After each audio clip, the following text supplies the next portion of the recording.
기도하겠습니다. 주 안에서 사랑하고 축복합니다. 네, 부부가 하면 참 좋습니다. 네. 어떤 남편이 있었는데 아내와 사는 것이 싫어졌습니다. 너무 오래 살았나 봅니다. 그래서 아내와 헤어지고 싶은데 자신의 그 사회적인 신분상 이혼할 수는 없고 어떻게 하면 좋을까 고민하다가 한 가지 좋은 방법을 찾아내었습니다. 내가 큰 죄를 짓고 감옥에 들어가면 아내와 떨어질 수 있다는 사실을 알게 되었습니다. 그래서 아주 엄청난 일을 저질렀습니다. 은행털이 강도짓을 하였습니다. 그래서 가짜총 하나 사가지고 은행에 들어가서 모두 엎드려 하면서 소리를 질렀습니다. 그리고는 순순히 경찰에 붙잡혔습니다. 판사가 이 사람의 문제를 심리해 보니까 너무 허술하였습니다. 대번에 은행털이범이 아니라는 사실을 알게 되었습니다. 왜냐하면 남편 행동이 너무나 허술하고 너무 순순히 경찰에 응하였기 때문이었습니다. 그래서 판사는 이 남편이 뭔가 이유가 있어서 감옥에 들여가려고 이런 일을 저지른 것을 알고 이렇게 판결을 내렸습니다. 가택연금 6개월. 그래서 다시 남편은 집으로 돌아가서 아내와 또 사이좋게 지내게 되었다고 합니다. 혹시 비슷한 범행을 준비하시는 분들은 한번 제거해 보실 수 있기를 바랍니다. 그래야 무사히 감옥에 들어갈 수 있을 것 같습니다. 이런 우스개 이야기가 나오는 것은 우리 사회의 가정의 문제와 결코 무관하지 않습니다. 우리 가정이 참 위기이고 참 진통을 겪고 있습니다. 가정 안에서 부부가 한 몸을 이루어 살아가는 것이 참 쉽지 않습니다. 부부로 살아가다 보면 서로 싸우기도 하고 늘 신혼 때처럼 즐겁고 기쁘기만 한 것은 결코 아니죠. 은행털이범 남편처럼 아내에게서 도망치고 싶을 때도 있고 하루 세끼 꼬박꼬박 찾아오는 남편으로부터 또 도망치고 싶은 그런 아내도 있습니다.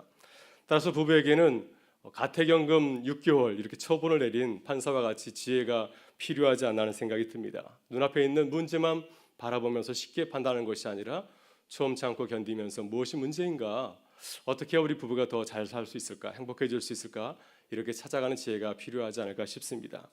그러한 지혜를 가지면 우리 가정이 어떤 어려움을 만나도 더 든든히 견디며 서가게 될 줄 믿습니다. 오늘 사도 바울은 고린도 교회 가정의 문제를 다루고 있습니다. 고린도 교회도 요즘 가정들처럼 또 어려움을 겪는 가정이 참 많이 있었던 것 같습니다. 사도 바울은 고린도 교회의 가정 문제에 대한 편지를 받았을 때 그 즉시 자신의 입장을 밝히고 또 성경적인 좋은 태도를 고린도 교인들에게 소개를 해 주었습니다. 여러분, 이 이야기가 고린도전서 7장 전체에서 다뤄지는 것을 볼 때 이 고린도 교회의 가정의 그 문제가 결코 가벼운 문제가 아니라는 사실을 알 수가 있습니다. 아마도 고린도 교회의 많은 가정들이 이 가정처럼 또 같이 힘들고 어려워했던 것 같습니다. 그래서 고린도 교회를 멀리 떠나 있는 바울에게까지 이 가정의 문제를 의뢰한 것이 아니겠습니까? 특별히 본문에서 다루고 있는 부부의 문제는 성적인 문제입니다. 다시 말해서 사도 바울은 부부의 성 문제를 다루고 있습니다. 부부가 부부관계를 가져야 되는가, 아니면 서로 떨어져 살아야 되는가? 사도는 이 문제를 교회에서 공개적으로 다루는 것이 쉽지 않은 이야기이죠. 그렇지만은 그럼에도 불구하고 이 이야기를 하는 것은 무엇이겠습니까? 이러한 문제를 방치하게 되면 이것이 교회의 덕을 해치게 되고 또 성교에도 큰 장애물이 될 수 있기 때문에 이것을 밝히는 것이 아닌가 싶습니다. 5절에 보면 바울은 이렇게 말하고 있습니다. 사단이 너희를 시험하지 못하게 하려 함이라. 이 문제를 그냥 두게 되면 교회도 시험이 들고 또 가정도 크게 무너질 수 있기 때문에 바울은 이 문제를 숨기지 아니하고 솔직하게 다루고 있는 것입니다. 여러분, 그렇다면 바울이 고린도전서 7장에서 이야기하는 가정의 문제는 무엇입니까? 지금 고린도 교회가 어떤 문제로 바울에게까지 편지를 보내게 되었습니까? 1절을 보게 되면 바울은 이 문제를 다루면서 이렇게 시작하고 있습니다. 너희가 쓴 문제에 대하여 말하면 남자가 여자를 가까이 아니함이 좋으나 이렇게 시작을 하고 있습니다. 그래서 이 말씀은 지금 고린도 교회가 바울에게 어떤 문제를 의뢰했는지를 갖다가 잘 말해주고 있습니다. 1절의 말씀은 바울이 주장하는 그 내용이 결코 아닙니다. 남자가 여자를 가까이 아니함이 좋습니다. 남편이 아내를 가까이 하지 아니함이 좋습니다. 이것은 바울의 의견이 아니라 고린도 교회 성도들의 슬로건이었습니다. 지금 고린도 교회에서 문제를 일으키고 있는 문제가 되는 가정의 당사자가 주장하는 내용이 바로 이것이었습니다. 남편이 아내를 가까이 하지 않는 것이 좋습니다. 이렇게 생각하고 있었습니다. 다시 말해서 한 가정의 아내가 남편과 잠자리를 거부하고 있었습니다. 그래서 그 성도는 공개적으로 이렇게 말하고 다녔습니다. 남자가 여자를 가까이 하냐면 좋습니다. 여러분, 고린도 교회 성도의 가정에서 아내가 남편과 잠자리를 거부하고 있습니다. 그리고 나아가서 자신의 남편과 이혼까지 이렇게 주장을 하고 있습니다. 이런 문제를 바울 사도가 듣게 되었고, 그래서 바울 사도가 이 문제를 함께 고민하게 해서 편지를 쓰게 된 것입니다.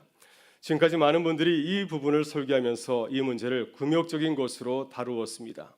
지금 아내가 남편과 잠자리를 거부하는 것은 고린도 교회의 금욕주의적인 성향 때문에 이런 주장이 나왔다고 하는 것입니다. 사실 초대교회 당시에 헬라 사상의 영향을 받아서 우리의 몸을 굉장히 부정적으로 보는 그런 시각이 아주 지배적이었습니다. 그래서 이런 헬라 사상들은 우리의 몸은 완벽하지 아니하고 영원하지 아니하고 물질적이기 때문에 우리가 이 세상을 살아가면서 가급적 물질적인 것을 가까이 하면 안 된다고 하는 것입니다. 우리가 이 물질로부터 가급적 떨어져 살아야지 나중에 구원에 이를 때 그것이 크게 도움이 된다고 하는 것입니다. 그래서 이러한 영향을 받아서 고린도 교회 내에도 아마도 이러한 그 금욕적인 생활을 주장하는 일들이 있었다고 하는 것입니다. 그러나 본문에서 부부간의 문제는 단순히 금욕주의로 인한 부부 생활이 문제가 된 것은 결코 아니었습니다. 본문에서 바울이 이야기하고 있는 그 가정은 불신자와 신자로 이루어진 그러한 가정이었습니다. 우리가 고린도전서 7장 1절부터 16절을 읽어보게 되면 한 가정의 내용이 집중적으로 나오게 되는데 그 가정은 불신자 남편과 사는 그리스도인 아내의 가정이었습니다. 그러니까 남편은 교회를 다니지 아니하고 아내만 교회를 다니는 그 가정 이야기가 계속해서 나오는 것을 보게 됩니다. 한 예로 본문 13절을 보게 되면 바울 사도가 이렇게 말하고 있습니다. 어떤 여자에게 믿지 아니하는 남편이 있어 아내와 함께 살기를 좋아하거든 그 남편을 버리지 말라. 그래서 남편은 교회 나가지 아니하고 아내만 열심히 주님을 섬기는 그러한 역기능적인 가정을 예로 소개를 하고 있습니다. 우리는 고린도전서 7장에서 논의되는 대상이 일반적인 부부로 생각할 수가 있습니다. 그러나 본문을 가만히 묵상해 보게 되면은 바울은 일반적인 가정에 대해서 이야기하는 것이 아니라 불신자와 함께 사는 신자 여성 가정에 대해서 말하고 있는 것입니다. 이들이 불신자 남편과 살면서 여러 가지 어려움을 호소하였습니다. 남편이 아내를 가까이 하지 않는 것이 참 좋겠습니다. 차라리 이혼하는 것이 좋겠습니까? 이러한 의견을 자주 피력했던 것으로 이렇게 살펴볼 수가 있습니다. 그렇다면 왜 이들은 불신자 남편과 함께 사는 것을 거부하려고 하였을까요? 왜 그들은 자신의 남편과 같이 함께 부부 생활하지 하는 것을 기뻐하지 않았겠습니까? 이것은 이들이 금욕주의 신앙을 가져서가 아니라 전혀 다른 차원에서 부부 관계를 바라봤기 때문이었습니다. 바울과 고린도 교회를 연구한 김파민이라고 하는 여성 성서학자가 있습니다. 이 여성 성자가 이 본문의 내용을 크게 두 가지로 밝히고 있습니다. 그러니까 왜 믿지 않는 남편과 사는 이 믿는 여성이 왜 남편과 헤어지려고 했는지에 대해서 두 가지 이유를 밝히고 있습니다. 첫 번째는 세례를 받은 초기 그리스도인들의 자기 정체성 때문이라고 하는 것입니다. 고린도전서 6장 11절을 보게 되면은 분명한 자기 정체성을 가진 고린도 교인들의 이야기가 나오고 있습니다. 같이 한번 보실까요? 6장 11절 말씀을 같이 한번 읽어보겠습니다. 같이 읽겠습니다. 너희 중에 이와 같은 자들이 있더니 주 예수 그리스도의 이름과 우리 하나님의 성령 안에서 씻음과 거룩함과 의롭다 하심을 받았느니라. 아멘. 네, 고린도전서 1장을 보게 되면 고린도 교회가 여러 가지 싸움으로 인해서 나누어지게 되었습니다. 그 중요한 이유 중에 하나가 세례 때문이었습니다. 그래서 고린도 교인들은 누구에게 세례를 받았냐 하는 것이 굉장히 중요하게 여겨졌습니다. 고린도 교인들은 또한 세례를 통하여서 새로운 신분을 얻는다고 굳게 믿고 있었습니다. 고린도전서 6장 11절을 보게 되면 세례는 우리의 더러운 죄를 씻고 또 하나님의 백성으로 거룩하게 이렇게 만들어지게 되고 또 의로운 주님의 제자로 거듭난다고 이렇게 믿고 있었습니다. 이것이 초기 그리스도인들의 거룩한 정체성이었습니다. 그래서 초기 그리스도인들은 내가 세례를 받게 되면은 세상과는 완전히 결연하게 달라진 새로운 신분을 갖게 된다고 생각하였습니다. 그래서 일부 그리스도인들은 강가에서 세례를 받으면서 이제 나올 때 흰 옷을 이렇게 입혀주었다고 합니다. 이제 당신은 세상 사람이 아니라 하나님의 거룩한 백성입니다. 이것을 보여주기 위해서 흰 가운을 입혀주었다고 하는 것입니다. 본문 6장 11절을 보게 되면 또한 이렇게 믿고 있습니다. 우리 하나님의 성령 안에서 의와 거룩한 백성이 되었다고 이렇게 믿고 있습니다. 사도 바울은 6장 19절을 보게 되면 우리의 몸은 성령의 전이라고 하였습니다. 우리가 세례를 받게 되면 하나님의 영이 우리 안에 거하게 된다고 하는 것입니다. 나 혼자 홀로 살아가는 것이 아니라 주의 성령께서 내 안에 거하셔서 나와 함께 동행한다고 그들은 굳게 믿고 있었습니다. 그래서 그들은 세례를 받은 이후에 세상 사람들과 자신을 이렇게 확실하게 구분하기를 원하였습니다. 이렇게 고린도 교회의 여성 신자들 중에 일부가 세례를 통해서 자신이 거룩한 주의 백성으로 거듭났다고 믿었기 때문에 불신자 남편과 부부로 살아가는 것에 대해서 부담을 느끼게 되었습니다. 나는 이제 거룩한 주의 백성이 되었는데 어떻게 내가 이 불결한 거룩하지 못한 내 남편과 같이 살아갈 수 있는가, 이런 생각을 하게 된 것이죠. 자신의 거룩함을 유지하기 위해서는 나의 가정에서도 저 남편으로부터 떨어져야 된다고 생각을 하게 된 것이었습니다. 그래서 이러한 의식을 가지고 있는 여성들은 차라리 남편이 아내를 가까이 하지 않는 것이 좋겠다, 차라리 헤어지는 것이 좋겠다, 이렇게 생각을 하게 되었다고 하는 것입니다. 또 하나 고린도 교회 여성 성도들이 남편과 동침을 거부하고 헤어지려고 하는 사약적인 또 다른 중요한 이유가 있습니다. 그것은 고린도 교회의 거룩한 가족 공동체의 생활 때문이었습니다. 여러분, 초대교회는 항상 예배 후에 거룩한 공동 식사와 나눔이 있었습니다. 아마도 초대교회는 이러한 수요 예배 후에도 아마 공동 식사가 있었을 것입니다. 그래서 많은 성도들이 자신의 음식을 준비하였습니다. 부자 성도님들은 많이 준비해서 많이 나누었고, 또 중산층, 또 생활이 형편이 넉넉지 않은 사람들은 자기 먹을 것을 가져오게 되었고요. 전혀 그런 것을 준비하지 못한 가난한 성도들은 그냥 와게 되었습니다. 그러나 예배 후에 함께 공동 식사를 하였기 때문에 누구든지 그 식탁에 참여해서 배부르게 먹고 마실 수가 있었습니다. 고린도전서 11장 17절 이하를 보게 되면 바울 사도는 성만찬 제장에 대해서 이야기하면서 고린도 교회의 공동 식사의 문제를 말하고 있습니다. 그러니까 많은 부유하신 분들이 음식을 가져가서 먼저 먹고 마셨기 때문에 그 일로 인해서 가난한 성도들이 많이 상처를 받게 되었다고 하는 것입니다. 그래서 바울 사도는 고린도 교회를 향하여서 예배를 마친 후에 함께 식사를 나눌 것을 이렇게 권면을 하고 있습니다.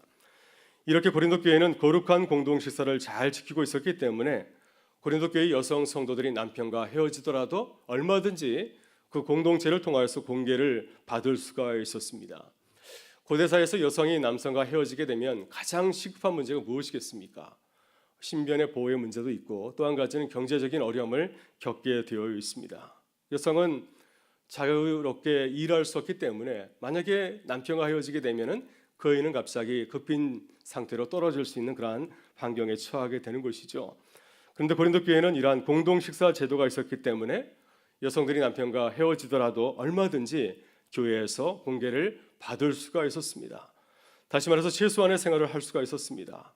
이것이 초기 교회의 모습이기 때문에 남편과 떨어지기를 원하는 그러한 아주 경건한 여성 성도들은 이렇게 적극적인 태도를 취할 수가 있었습니다. 내가 차라리 남편과 사느니 차라리 교회에서 어렵게 살더라도 내 신앙을 지키는 것이 좋겠다, 이런 마음을 가질 수 있었다고 하는 것입니다. 그래서 아마도 이러한 여성들은 아주 진지하게 헤어질 것을 고민하지 않았나 하는 생각이 듭니다. 여러분, 이것이 바울이 고린도 교회 가정과 부부 문제를 위해서 편지를 쓰게 된 배경이었습니다. 이렇게 우리가 바울 서신을 읽을 때 그 배경을 이렇게 한 번쯤 깊이 생각해 볼 필요가 있습니다. 잘못하면은 본문의 말씀을 잘못 생각할 수 있기 때문입니다. 예를 들어서 어떤 사람들은 고린도전서 7장 15절을 가지고서 바울이 이혼을 주장했다고 말하시는 분들도 있습니다. 같이 한번 15절 말씀 읽어보실까요? 혹 믿지 아니하는 자가 갈리거든 갈리게 하라. 형제나 자매나 이런 일에 구애될 것이 없느니라. 그러나 하나님은 합형 중에서 너희를 부르셨느니라. 아멘. 네, 사람들이 이 말씀을 가지고 바울이 이혼을 주장한다고 말합니다. 믿지 아니하는 자가 갈리거든 갈리게 하라, 헤어지게 하라, 이 말씀을 가지고서 바울이 이혼을 동의했다, 이렇게 말합니다. 그러나 바울은 여기서 이혼에 더 강한 반대 입장을 보여주고 있습니다. 바울의 의미는 무엇입니까? 믿지 않는 사람들이 헤어지는 거 그냥 내버려 두라고 하는 것이죠. 저들은 믿는 자들이 아니기 때문에 그들이 만나든지 헤어지든지 신경 쓰지 말라고 하는 것입니다. 그러나 예수 믿는 그리스도인들은 절대로 갈라서는 안 된다고 이렇게 말하고 있습니다. 그래서 우리들이 고린도전서 7장을 읽을 때 문제가 무엇인지를 바로 알아야 됩니다. 그래야 바울 사도가 부부에 대해서 말하는 그 진리를 우리가 파악할 수 있기 때문입니다. 바울은 지금 일반적인 부부의 문제에 대해서 이야기하는 것이 아니라 이러한 역기능적인 가정에 대해서 이야기를 하고 있습니다. 세례를 받고 그리스도인이 된 고린도 교회 성도들의 가정에 대해서 이야기하고 있습니다. 말씀드린 것처럼 특별히 남편은 믿지 아니하고 아내만 믿는 그 가정에 대해서 지금 이야기를 하고 있는 것입니다. 이 사실을 저희가 7장을 함께 읽을 때 늘 기억하실 수 있기를 바랍니다. 여러분, 그러다 바울이 이혼을 고려하는 고린도 교회 여성 신자들에게 권면한 것은 무엇이겠습니까? 먼저 바울은 일반적인 부부의 그 지침, 부부된 사람들이 알아야 될 사실에 대해서 이렇게 말하고 있습니다. 한마디로 부부는 서로 부부관계를 잘 유지해야 된다고 하는 것입니다. 바울 사도 하나님께서 우리에게 결혼 제도를 주신 중요한 이유를 몇 가지로 말씀을 하고 있습니다. 첫째, 부부가 음행의 죄를 피하기 위해서 하나님께서 우리에게 부부의 제도를 주셨다고 하는 것입니다. 우리 2절 말씀을 같이 한번 읽어보겠습니다. 음행을 피하기 위하여 남자마다 자기 아내를 두고 아내도 그 아내에게 그렇게 할지라. 네. 그래서 여기서 음행이라는 말은 포르네이아입니다. 그래서 음행이란 말로 하게 되면은 약간 좀 치우친 감이 있는데요. 여기서 바울이 말하고 있는 음행이란 말은, 포르네이아라는 말은 성적인 문제라고 할 수가 있습니다. 부부의 성적인 그런 문제이죠. 만약 부부가 서로 결혼하지 아니하면 성적인 문제를 해결할 수가 없습니다. 하나님께서는 가정 안에서 남자 여자가 결혼하여서 그 문제를 해결하게 하여 주었습니다. 둘째, 부부는 서로 돕는 배필이 되어야 된다고 하는 것입니다. 우리 3절과 4절의 말씀을 같이 한번 읽어보겠습니다. 남편은 그 아내에 대한 의무를 다하고 아내도 그 남편에게 그렇게 할지라. 아내는 자기 몸을 주장하지 못하고 오직 그 남편이 하며 남편도 그와 같이 자기 몸을 주장하지 못하고 오직 그 아내가 하나니. 아멘. 여기서 바울이 말하는 그 의무는 부부의 그 성적인 의무를 말하고 있습니다. 남편과 아내는 서로에게 성적인 만족을 줄 의무가 있다고 하는 것입니다. 이것이 하나님께서 남자와 여자를 만나게 하셔서 가정을 이루셨을 때 서로 돕는 배필이 되라고 하셨는데, 그 돕는 배필의 의무 중에 하나입니다. 아가서는 남녀 간의 육체적인 사랑을 노래하고 있습니다. 남편과 아내는 솔로몬과 술람이 아내가 서로 사랑하는 것처럼 그렇게 사랑해야 된다고 하는 것이죠. 그래야 여우가 포도원을 해치는, 허무는 그런 일이 없다고 하는 것입니다. 그래서 부부는 서로에게 성적으로 돕는 배필이 되어야 한다고 말씀을 하고 있습니다. 내 입장에서 내가 원하는 것을 상대방이 요구하는 것이 아니라 상대방의 입장에서 상대방이 원하는 것이 무엇인지를 알고 이해해야 된다고 하는 것입니다. 이렇게 부부가 가정 안에서 서로에게 돕는 배필이 될 때 그 가정이 허물지 아니하고 더욱더 사랑하는 아름다운 가정으로 서가게 된다고 말씀을 하고 있습니다. 셋째, 부부는 사단의 시험으로부터 서로를 지켜야 된다고 말씀을 하고 있습니다. 우리 5절과 6절의 말씀을 같이 한번 읽어보겠습니다.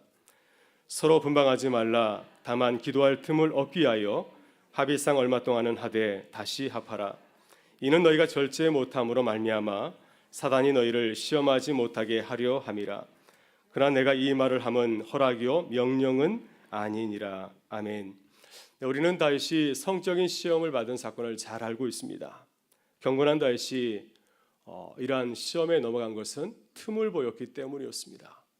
만약 다윗이 그 시험의 자리에 아내와 함께 있었다고 한다면 아마 다윗은 그러한 시험을 만나지 못했을 것입니다.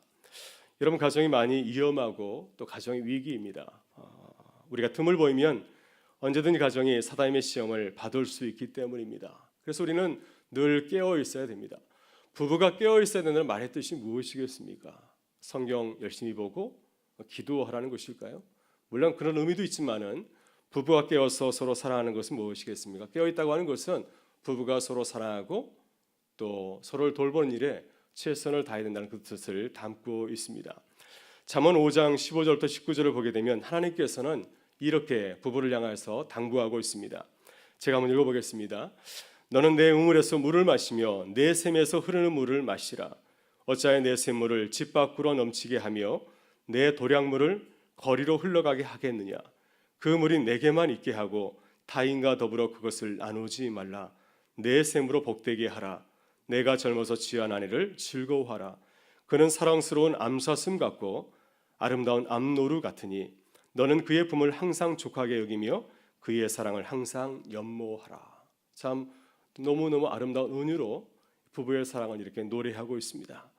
이렇게 잠언 저자는 부부가 서로를 성적으로 만족하게 할 것을 당부하고 있습니다. 이것이 가정을 사단의 시험으로부터 지키고 보호하는 길이기 때문입니다. 그래서 바울은 일시적으로 헤어지는 것은 허락하지만은 오랫동안 부부가 떨어져 사는 것을 허락하지 않고 있습니다. 왜냐하면 부부가 떨어져 있게 되면 틈을 보이게 되고 그 일을 통해 사단이 시험을 할 수 있기 때문이죠. 넷째 마지막으로 부부는 결혼하였다고 한다면 부부로서 최선을 다해야 된다고 말씀을 하고 있습니다. 본문 7절에서 바울은 이렇게 증거하고 있습니다. 같이 한번 읽어보겠습니다. 나는 모든 사람이 나와 같기를 원하노라. 그나 각각 하나님께 받은 자기의 은사가 있으니 이 사람은 이러하고 저 사람은 저러하니라. 아멘. 네, 바울은 결혼하지 아니하고 독신 생활을 하였습니다. 예수님도 그렇습니다. 그래서 하나님께서 평생 홀로 살아갈 수 있는 은혜를 주신 분도 있고 또 결혼해서 살아가셔야 할 그런 분도 있습니다. 하나님께서 우리로 하여금 가정을 이루겠다고 한다면 그것은 우리에게 주신 은사입니다. 또는 가정을 이루고 사는 것이 참 좋다 해서 우리에게 아름다운 가정을 선물로 주신 것이 아니겠습니까?